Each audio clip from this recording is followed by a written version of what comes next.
હે friend, welcome back to my channel. તો friend, આજે હું બનાવી રહી છું ટ્રેડિશનલ જ્વેલરી સેટ, એ પણ ખાસ નવરાત્રી માટે। તો તમે લોકો વિડીયોને છેલ્લે સુધી જરૂરથી જુઓ અને વિડીયો પસંદ આવે તો વિડીયોને લાઇક કરો, અને જો તમે મારી ચેનલ પર ન્યૂ છો તો ચેનલને સબસ્ક્રાઈબ કરી બેલ આઇકનને પ્રેસ કરો, જેથી કરીને તમને આવનારા મારા બધા વિડીયોનું નોટિફિકેશન મળી રહે, અને તમારા ફ્રેન્ડ અને ફેમિલીમાં શેર કરો।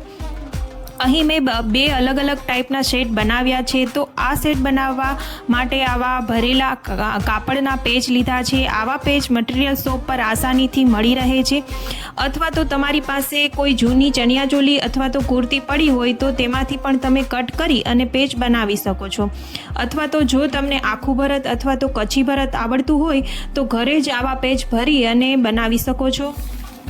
અહીં મેં કાર્ડબોર્ડ શીટ લીધી છે અને તે ગોળ અને ચોરસ બે શેપમાં કટ કરી લીધી છે, અને થોડી ઊન પડી હતી મારી પાસે, તે પણ લીધી છે। તે ઊનને આ રીતે કટ કરીને ટુકડા કર્યા છે, અને એ ઊનને હું અહીં કોર્નર પર બોર્ડર પર આ રીતે સ્ટીક કરી રહી છું।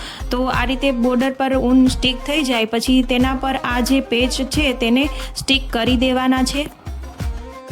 તો આવા ટ્રેડિશનલ સેટ નવરાત્રિમાં ખૂબ જ સરસ લાગતા હોય છે। તો આવા સેટ તમે રોજે અલગ અલગ બનાવી અને પહેરી શકો છો, અથવા તો તમે સેલ પણ કરી શકો છો, અને આવા સેટ ખૂબ જ વેચાય છે નવરાત્રિમાં।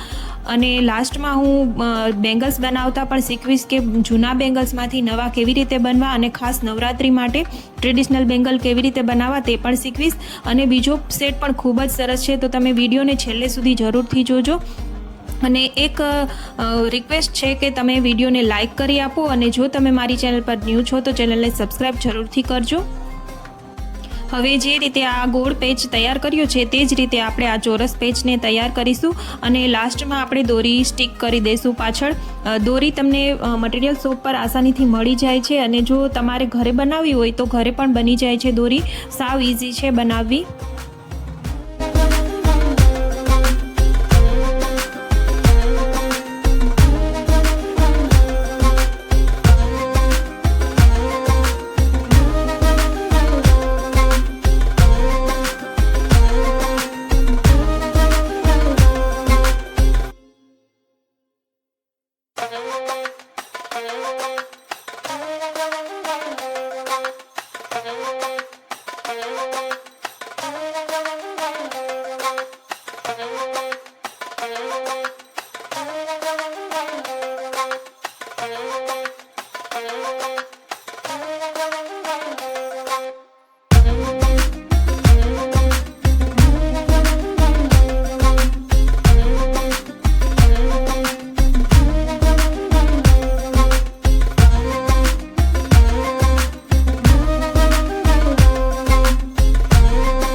હવે આપણે બીજો સેટ બનાવીશું। તેના માટે મેં આ કાર્ડબોર્ડ શીટને આવી રીતે ટ્રાયંગલ શેપમાં કટ કરી લીધી છે। તેના પર હું વ્હાઇટ કલરનું કાપડ સ્ટીક કરી દઈશ, અને જે વધારાનું કાપડ છે તેને પાછળ વાળી અને સ્ટીક કરી દઈશ।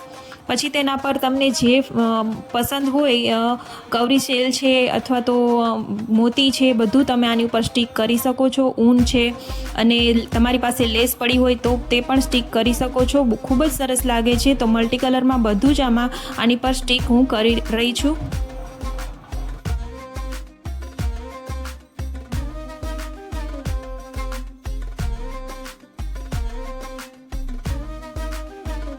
તો તમે જોઈ શકો છો કે આ જે મેં સ્ટીક કર્યું હતું તે પેજ છે તે સુકાઈ ગયો છે। હવે તેના પર હું આવી રીતે મલ્ટી કલરની કોડી છે, પ્લાસ્ટિકની છે, તે હું સ્ટીક કરી રહી છું। ત્યારબાદ મલ્ટી કલરના મોતી છે તે સ્ટીક કરીશ।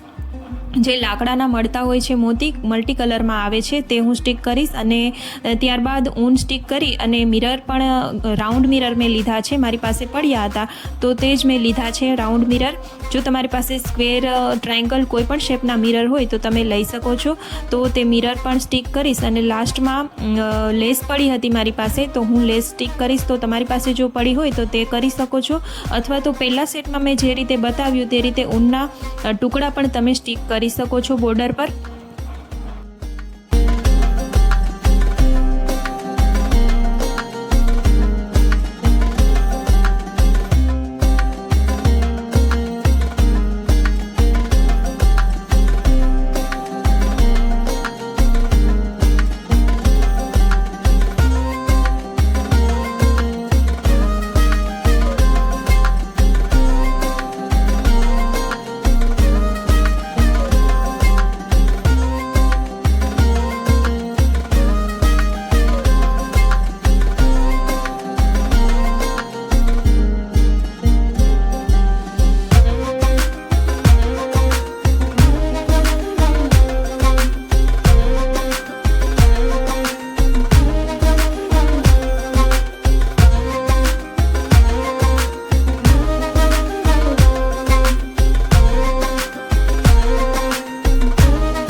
તો આ રીતે ખૂબ જ સરસ પેચ બનીને તૈયાર થઈ ગયો છે સેટ માટે. હવે આમાં હું ચેન યુઝ કરીશ. હું દોરી યુઝ નથી કરતી આ સેટ બનાવવા માટે. ચેનમાં હું અમુક જગ્યા પર કોડી છે તે હું લગાડી રહી છું જમ્પ રિંગની મદદથી.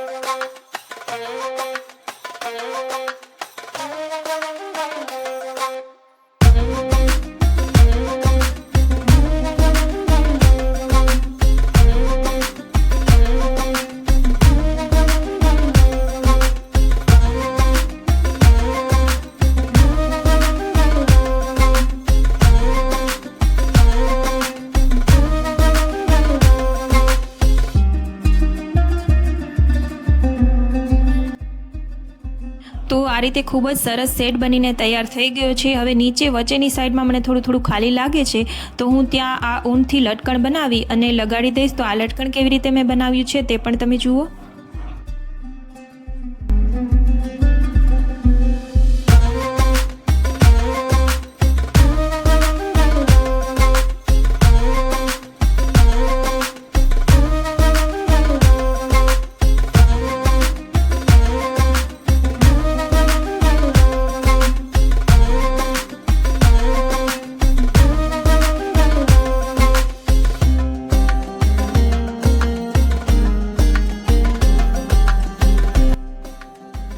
તો હવે આ સેટ સાથે હું મેચિંગ ઇયરિંગ બનાવી રહી છું. તો ઇયરિંગ બનાવવા માટે મેં કાર્ડબોર્ડ શીટને રાઉન્ડમાં કટ કરી લીધી હતી પહેલેથી જ, અને તેના પર વ્હાઇટ કલરનું કાપડ લગાવી દીધું હતું. હવે તેના પર રાઉન્ડ મિરર હું સ્ટીક કરીશ અને ત્યારબાદ બ્લુ કલરના ઊનથી તેને કવર કરી લઈશ અને ત્યારબાદ મલ્ટી કલરની કોડી તેના પર ફરતે લગાવી દઈશ. તો આ ઇયરિંગ બનીને રેડી થઈ જશે. તો તમે જુઓ ઇયરિંગ કેવી રીતે બને છે.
હવે આ જૂની બંગડી મારી પાસે પડી હતી, તેને બે બંગડીને હું સાથે સ્ટીક કરી આપીશ અને બંગડી સ્ટીક થઈ જાય અને તે સુકાઈ જાય ત્યારબાદ તેના પર હું લેસ લગાવીશ. તો ખૂબ જ સરસ ટ્રેડિશનલ બેંગલ બનીને તૈયાર થઈ જશે. જૂની બેંગલ્સમાંથી ન્યૂ બેંગલ્સ રેડી થઈ જશે.